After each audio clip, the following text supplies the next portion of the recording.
The dust hangs differently in old rooms, as if each particle remembers the moment it stopped mattering. When I push the door open, the stale air shifts in a thin, reluctant wave, brushing against my coat before settling again. The place is almost exactly as it was the first night, dim, silent, suspended. A forgotten crime scene where time has refused every invitation to move on. The ceiling fan is still, mid-spin, captured in a permanent hesitation. A pale rectangle on the wall marks where a calendar once hung, and on the floor near the far counter, the faint chalk outline remains, softened by 30 years of humidity and neglect. The room waits the way an unwritten answer waits, patient, cold, unfinished. Her name was Mariel Ardell, age 26, a quiet presence in a small Florida town that rarely experienced anything more disruptive than a late storm warning. She worked in a modest marine supply store down by the inlet, lived in a rented duplex above an old barber shop, and spent most evenings walking along the waterfront. People described her as calm, steady, observant, a person who noticed things without announcing that she had. She left behind no conflicts in her wake, only faint impressions of kindness and routine. I stand near the doorway now, taking the room in piece by piece, the way I should have done the first time. Back then we worked quickly, too quickly. A young team eager to impress, believing that speed meant competence. We recorded prints, took photos, collected samples, logged every object in precise handwriting. Yet somehow, something essential slid past us, quiet and unassuming, like a truth standing in the corner waiting to be seen. The marine supply shop smells of dust and faint salt, as if the ocean still lingers in the boards even after years of vacancy. Shelves sag beneath old boxes, coils of rope, rusted hooks, and stacks of catalogs that have curled at the edges. A thin sheet of light presses through the window, cutting across the floor in a narrow stripe that falls exactly where Mariel had once stood, closing the shop for the day. It is a banal setting for a life's final moment, yet perhaps that is what makes it more haunting. Nothing about the room offers drama, danger, or chaos. It is mundane, unchanged, silent. I lower myself to a crouch beside the counter, my knees protesting softly. The laminate is chipped, the edge worn smooth by years of small interactions, customers placing spare change, signing receipts, asking for replacement parts. I place my palm flat against the surface, feeling the cold shape of it, as if the counter itself carries an echo. Evidence never truly disappears. It simply waits for someone to look at it with the right eyes. There is a box I remember, one that held a set of old service records. On that night in 1991, we considered it irrelevant, too ordinary, too disconnected from the immediate scene, but age sharpened certain instincts. I moved toward the back shelves, tracing the dust with the sleeve of my coat. The smell here is heavier, tinged with the stale sweetness of decayed paper. I scan the labels. Orders 1987, inventory, returns, boat maintenance logs. And then at the very end of the shelf, half collapsed, service contracts. I lift the box slowly, careful not to disturb the fragile edges. Paper sighs within it. A faded record slips forward, landing on the floor with a soft slap. I bend down, pick it up, and stare at the handwriting, thin lines, deliberate strokes. There is a date in the corner. April 3, 1991, 3 weeks before the night Mariel's life ended. A name is written beside it, someone I half remember from the earliest witness statements, Dale Corwin. Back then his presence in the shop had been considered unremarkable. A local fisherman, occasional customer, harmless background noise. He had offered a short statement, hesitant, vague, about seeing her earlier that afternoon, smiling, stocking shelves, nothing unusual. He mentioned leaving soon after, heading to the docks. We accepted the statement, logged it, moved on. Now the page in my hand seems heavier than paper should be. Not incriminating by itself, not revealing, but oddly persistent, like a small tug at the sleeve. A chill slides through the room when I open the rest of the folder. Most documents are routine: inspection lists, repair notes, replacement orders. But one page stands out, a small photograph clipped to a form.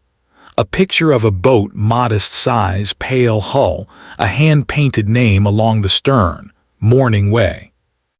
The name rings faintly in my memory. I close my eyes, trying to reconstruct the original investigation. The boat had come up once, briefly mentioned as part of a passing conversation. Corwin had sold it 2 months after the incident, claiming he needed money for repairs on a different vessel. We dismissed the detail. Ownership changes weren't uncommon in the area. The boat had been inspected, but only casually, without the scrutiny we should have applied. I stand again, walking slowly back toward the chalk outline.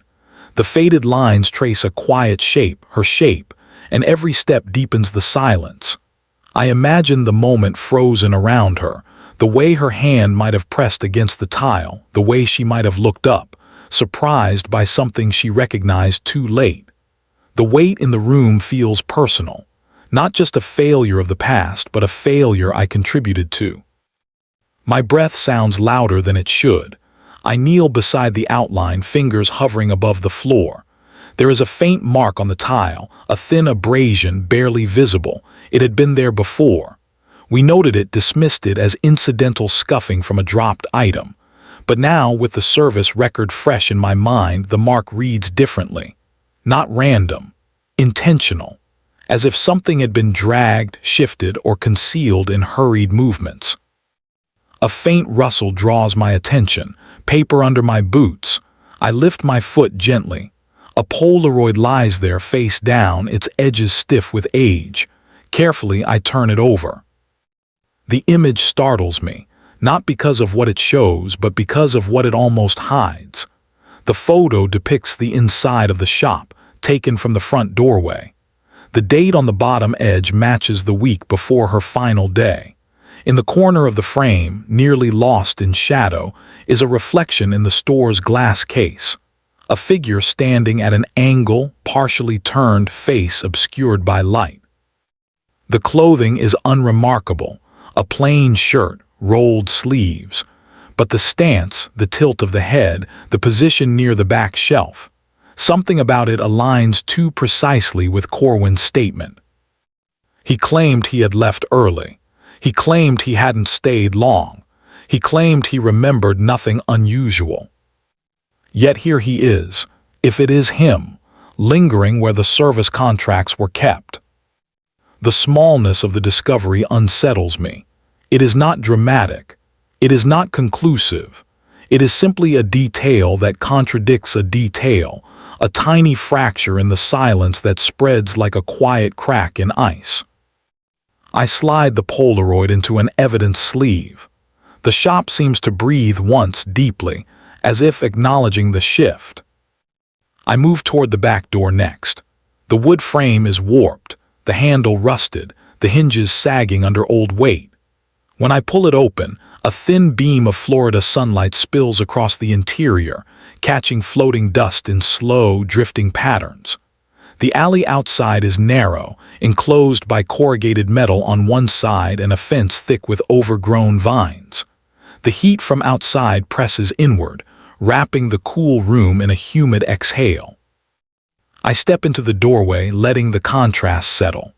The alley had been part of the original assessment, an assumed escape route for whoever left the scene.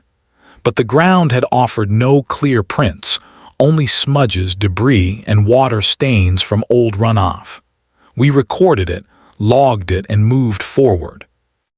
Now I crouch, tracing the line where the concrete meets the base of the wall. Faint discoloration spreads in an uneven oval. It could easily be dismissed, whether age, spilled oil from a forgotten bin. But I touch the surface lightly and the texture is different. More resistant, almost sealed. Something thin might have been placed here once, cardboard, cloth, plastic, later removed, leaving behind only an outline of absence. The mind does dangerous things in silence. It fills gaps. It imagines patterns. Yet this feels less imagined and more remembered, as if the place itself has been waiting for someone to notice.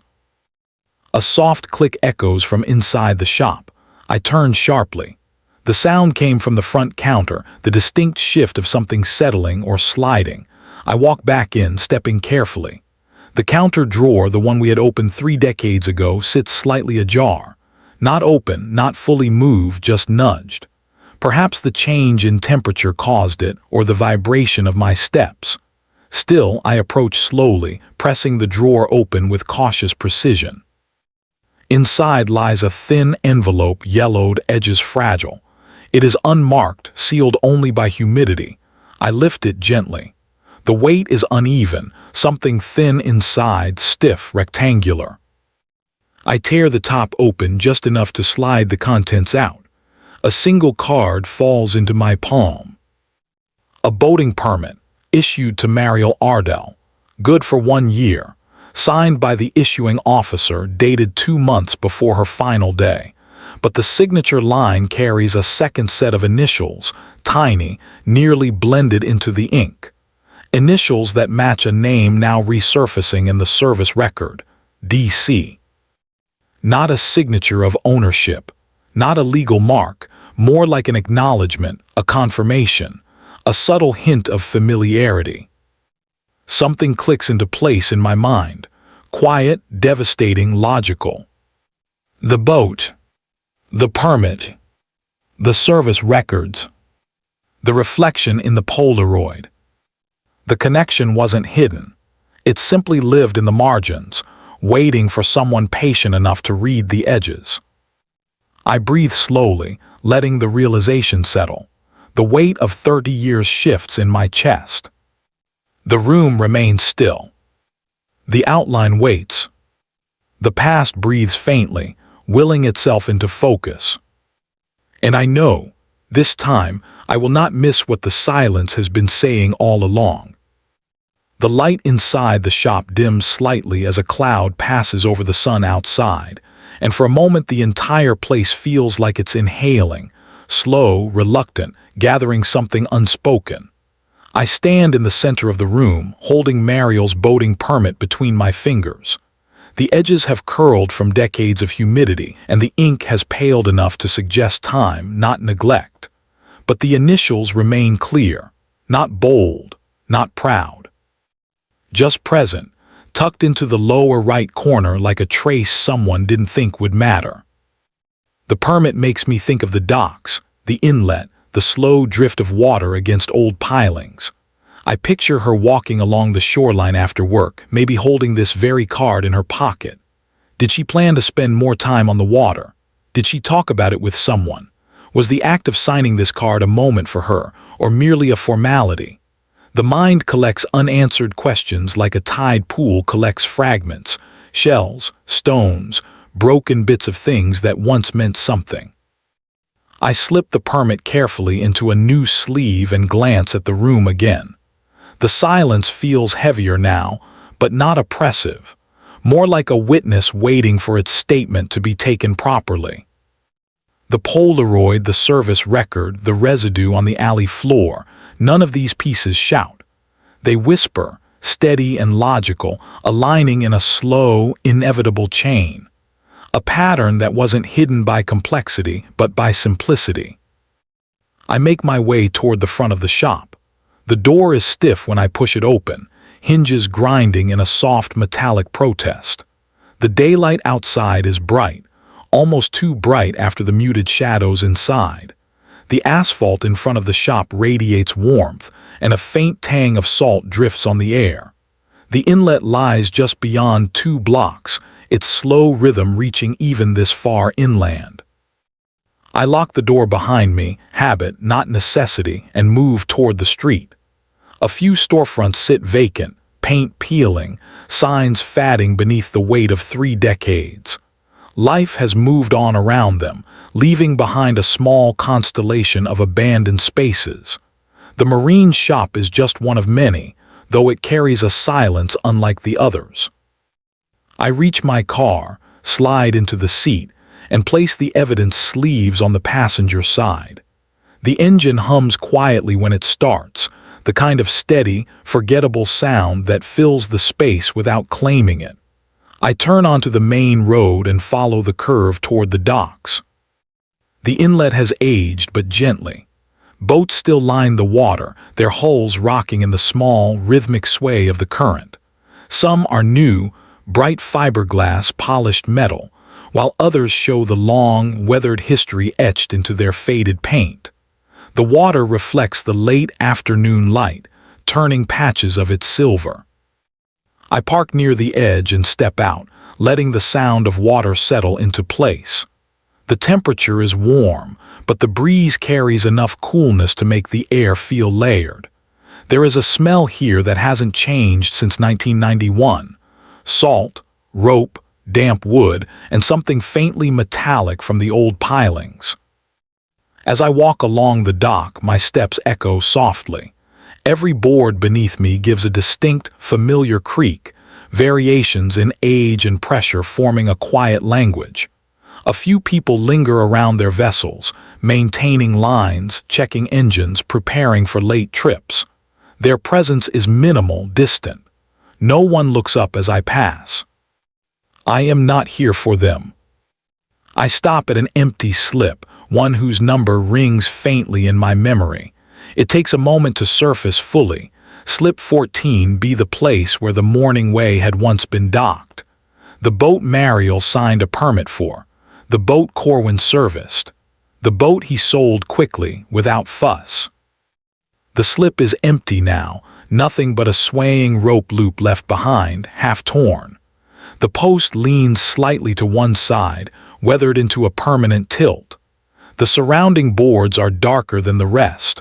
Old moisture has seeped into the grain, staining it faintly. I crouch down, brushing my hand lightly along the surface. The wood is rough, ridged, and damp beneath the top layer. Tiny scratches line the boards, almost parallel, forming a narrow pattern. I angle my head, squinting against the glare. These aren't weather marks. They're too uniform, too even. They match the kind made by dragged rope, specifically, a heavy rope under tension. An image forms in my mind. The boat leaving quickly in the quiet hours of evening, a rope not fully cleared snagging and dragging against the boards. Someone in a hurry. Someone not thinking clearly. Someone who believed they had erased everything that mattered inside the shop.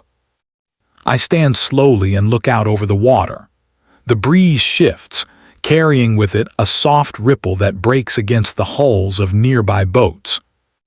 Nearby, a rusted metal locker stands against the piling. It's old, bent at the corners with a latch that has long since lost its firmness. I pull the door open. Inside are coiled ropes, most of them frayed beyond use, and a few hooks that have rusted into near-solid lumps. Nothing here is new. Nothing looks touched in years. But then I notice something at the very back. A small plastic container, closed, dust-lined but intact. I reach for it, careful not to shake it. The lid resists, then gives with a soft pop. Inside is a set of old photographs, edges curled slightly from years of moisture. The top one shows the inlet, bright day, calm water, the Morning Way anchored along the slip, captured from a slight angle. Another photo shows the same boat from the stern, the name clearly readable. The next shows the interior, benches, ropes, a small tackle box, and a shadow cast across the deck. The shadow's shape is familiar, a figure with rolled sleeves, leaning slightly as if adjusting something. The face isn't visible, obscured by the angle, but the stance matches the silhouette from the shop's Polaroid. I slide the photographs back into the container, but one catches my eye before it goes fully inside. Its corner bent, its edge tinted with age. This photo is different. It shows the shop's back alley. The same narrow path, the same overgrown vines on one side. The light in the image matches late afternoon. And near the wall, just beside the back door, Mariel stands with her hands clasped loosely in front of her, looking at someone outside the frame. Her posture is calm, not tense, not afraid, not guarded. She knew whoever took this picture. And whoever took it had a clear view of the back door, of the place where the discoloration still marks the wall. I exhale slowly, the air settling in my chest with a quiet heaviness. The small details line up with unnerving precision, not enough to shout guilt, but enough to whisper intention. I slide the container shut, tucking it under my arm, and return to the shop's location. The drive is short, but it feels longer, as if the landscape between the two places is stretching with each realization. The air grows warmer, the sky deepens into late afternoon hues, and a thin shadow forms across the buildings. When I arrive, the shop stands exactly as it did earlier, still, silent, waiting. Inside, the dimness welcomes me back reluctantly. I place the container on the counter beside the outline on the floor. The photographs inside vibrate faintly with movement, as if eager to tell what they have kept hidden. I sit on the floor near the outline. The tiles feel cool through my clothing, grounding and patient. The human mind searches for story, but investigation searches for structure. Stories bend. Structure resists. The pieces must connect in ways that withstand scrutiny. I lay the Polaroid on the floor. Beside it, the boating permit. Beside that, the service record. Then the photo from the docks. One by one, I place them into a slow, deliberate arrangement. A pattern starts to emerge. Not a conspiracy, not a dramatic revelation, something quieter. I stare at the permit again, at the tiny initials, DC, written in the lower corner. They aren't written with authority, they're written with familiarity, someone comfortable enough to leave a subtle mark. I pick up the Polaroid. The reflection in the glass case shows the same wrist, the same rolled sleeve, the same tilt. Someone lingering not as a stranger, not as a threat, but as a person comfortable in the space. Then the service record, a recent entry written in the same handwriting as the initials, a boat service days before its sudden sail. A logic emerges. Someone who knew Mariel well, someone she trusted enough to share space with, someone who had access to the shop, the boat, and the quiet corners of her routine. Someone whose presence wouldn't alarm her. Trust is often invisible until it breaks. A sound interrupts my thoughts, soft, hesitant. The creak of floorboards shifting under their own weight. Nothing else. No footsteps. The building settling, perhaps.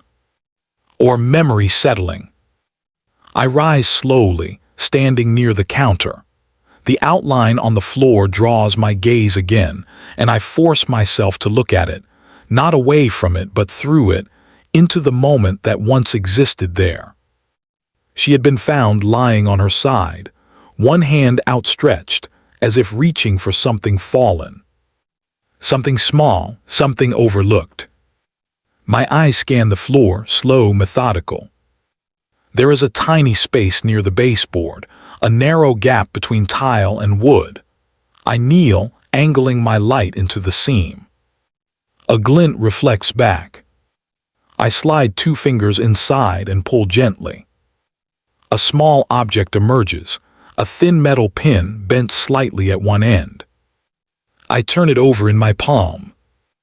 It's not jewelry, not part of the shop equipment, not a random piece of scrap. It is a clasp pin, the kind used to fasten the sleeves of a rolled shirt. I look at it closely. The metal is dull, aged, but faint traces of a pattern remain etched along its side. A simple geometric mark. The same pattern visible on the sleeve in the dock photo. The same pattern on the sleeve in the Polaroid reflection. Small, simple, devastating. Not a dramatic twist, just the inevitable, quiet truth. And somewhere in this old room, in the dust and the soft shadows, I feel the moment settle with muted finality. The silence thickens. The past doesn't shout. It simply waits to be acknowledged. The clasp pin sits in my palm with almost no weight, yet it pulls at the entire room. It is the smallest object I have found, but the one that aligns every quiet fracture in the case. Not proof by itself, but the silent hinge that connects proof to motive, opportunity, and the thin thread of familiarity that ran through every detail Mariel left behind. I rise, holding the pin carefully between my fingers. The shop feels different now, not lighter, not heavier, just clearer. As if the air has stepped aside, revealing a path that had always been here, hidden under neglect and memory. The outline on the floor looks the same, but I see the space differently. Not as a moment frozen, but as one finally thawing. I kneel and place the pin on the tile where her hand had once reached. The gesture is quiet, symbolic, but it gives me a vantage point, an angle I hadn't considered before. If she reached for something as she fell, it wouldn't have been random. She would have reached toward what mattered, what she recognized. I lean down, aligning my gaze with the tile's surface. The counter drawer, the baseboard, the seam where the pin was recovered, a narrow angle from the ground that shows only a sliver of the room. From this perspective, a quiet truth emerges. She didn't reach toward help. She reached toward something falling from someone near her, something tied to the person standing closest, something she understood too late. I stand and the shop straightens with me. The shadows shift. The old ceiling fan catches a faint draft, rotating half an inch before settling again. I gather the evidence sleeves, placing them in a precise row on the counter. Each piece sits in silence, offering its own still testimony. The permit, the service record, the polaroid, the doc photos, the clasp pin. Not dramatic, not sensational, a set of ordinary items forming an extraordinary alignment. But logic doesn't need spectacle, it needs consistency. I step outside into the cooling light. The sun is sinking, casting long, soft angles across the empty side street. The air carries a quiet stillness, thick with the scent of damp concrete and aging paint. Across the road sits the small brick office where the old case files have been stored for years. I walk toward it, each step measured. Inside, the room is dim, lit by a single bulb that hums faintly. The metal filing cabinets line the walls in straight, rigid rows.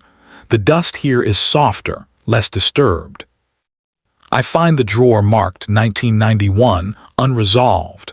Pull it open, and slide the original case folder free. The label is handwritten, the ink faded but legible. The folder feels heavier than I remember, or maybe I simply feel the weight differently now. I bring it to the desk and open it slowly. Photographs, statements, inventory logs, the early theories we constructed from fragments that seemed significant at the time. I flip through each page, my hand steady. Years have changed the way I read these documents, not with impatience or overconfidence, but with a measured distance that allows details to separate themselves from the noise. I reach the witness statements. Corwin's words sit on the page as they did 30 years ago, short, polite, unremarkable. He described his visit to the shop. He described leaving. He described seeing nothing unusual. His signature lies at the bottom in a slanted cursive hand. I study that signature. I compare the curve of the letters to the initials on the permit. The style matches, quietly, almost shyly, but it matches. The same pressure, the same slight upward lean at the end of each stroke. I check the log of the boat sale next. The paperwork is clean, simple, and quietly timed. just after the incident, just before the investigation expanded beyond the initial perimeter. He sold the boat quickly, quietly, without trouble, yet left no clear trail of why. I closed the file slowly. Outside the window, the last light of the evening reflects in the glass. The world beyond the old office is muted, dipped in blue and gold. The water is 2 blocks away, still moving in its slow rhythm. I return to the shop for the last time today. The building receives me with that same soft silence, as though acknowledging what has changed and what has not.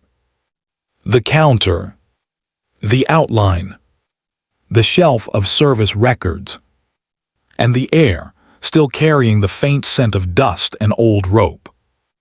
I sit near the outline again, this time with the file open beside me. My reflection appears faintly in a fragment of glass on the floor, a broken piece from an old display. The distortion softens my features, and in that blurred image I see something familiar. The shape of a person who has returned after too many years, someone carrying both knowledge and regret in equal measure. The human element in investigations never disappears. We may try to remove it, to remain detached, clinical, procedural. But the moment you step back into a place where a life ended, something in you aligns with the silence around you. I place the clasp pin on top of the case file.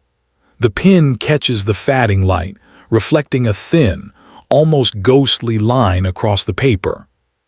For a moment I imagine Mariel standing at the counter, the light at her back, her expression calm, unaware of the small shift happening behind her, someone she trusted stepping into a place where trust was no longer safe. Not because of anger or chaos, but because something inside him had tilted quietly out of place, like a loose fitting on a boat engine, small, unnoticed, but eventually dangerous. Trust doesn't always break loudly. Sometimes it loosens slowly, quietly, until the moment comes when the weight is too much, and a silent failure becomes a final one. I exhale. The air stirs, shifting a thin trail of dust along the floor. In the years that followed 1991, the case remained open but unmoving. Leads dried up, statements faded, and gradually the shop was left to its own slow decay. But the truth didn't disappear. It remained here, tucked into corners, caught in the soft resistance of a drawer half open, held in the light pressure of initials on a permit. Logic doesn't lose its shape to time. It simply waits for the right angle to be seen. I gather the evidence again, sealing everything with slow, careful movements. The container with the photographs, the sleeves, the pin, the records. Each one goes into a single bag, labeled with today's date. The bag feels heavier now, as if it carries not only items but the quiet tension of resolution. I walk back outside. The sky has deepened into a soft gradient, the sun almost gone. Streetlights hum faintly to life, their glow muted by the humidity. The water reflects the last amber streaks at the horizon. A few cars pass in the distance. Somewhere beyond the inlet, a gull calls. The docks wait in their familiar stillness. I approach slip 14B again. The rope still sways gently. The water below moves in quiet circles. The air is warm, heavy, filled with the smell of the inlet. For a moment I stand there, feeling the slow movement of time pressing forward even as the past settles into place behind me. The small locker still sits beside the piling. I close it fully this time, as if sealing a chapter the way the tide seals footprints. I imagine the last moment Mariel stood here. Maybe she held something in her hands. Maybe she smiled faintly. Maybe she watched the water without any sense of what was coming. Perhaps the truth is not that she didn't see danger. Perhaps the truth is that danger looked familiar, so familiar she didn't register it at all. I turn away from the slip and walk slowly toward my car. My steps sound different now, firmer, steadier. Not because everything is resolved, but because the path is finally visible. When I reach the car, I set the evidence bag gently on the passenger seat. The interior is warm, carrying the faint scent of old upholstery. I start the engine, and the hum fills the quiet evening. Driving back toward the main road, I notice the lights from the shop reflecting in the rearview mirror, a small, dim glow slipping into the background. I know what comes next: paperwork, cross-checking, interviews, re-examination of records, the slow mechanical process that follows discovery. Justice in its procedural form, steady but emotionless.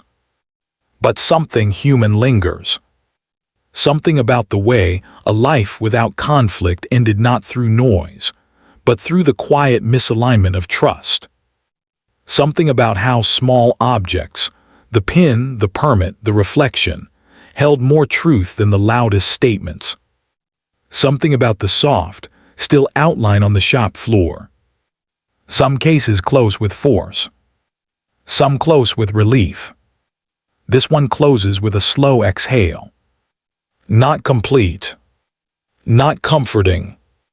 Just final enough to let silence settle differently. As I turn onto the old highway, the inlet now behind me, the evidence bag shifts slightly with the motion. The sound is faint but deliberate, like a reminder that even solved things carry weight. The road ahead stretches long and dim, lined with palms that sway gently in the warm Florida wind. The car moves steadily forward, but part of me remains in that shop, kneeling on the cool tile beside an outline, reading the silence with the patience it always deserved. Some truths are small. Some truths arrive late. But they arrive. And even when justice feels mechanical, distant, procedural, quiet, something human stays behind. Not triumph. Not closure. Just the understanding that the past has finally spoken, and that listening was worth the time it took.